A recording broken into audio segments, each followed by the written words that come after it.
Today we'll talk about how can you disable swap free on your app. We go to figure out this solution or know how you can do that on your app.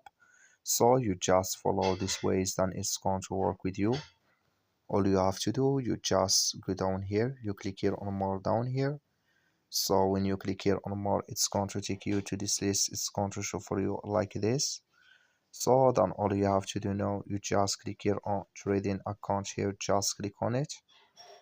Then you come to next step here. Then all you have to do now, you just go down here, you come here to swap free. Then you just click here in this sign here or this color.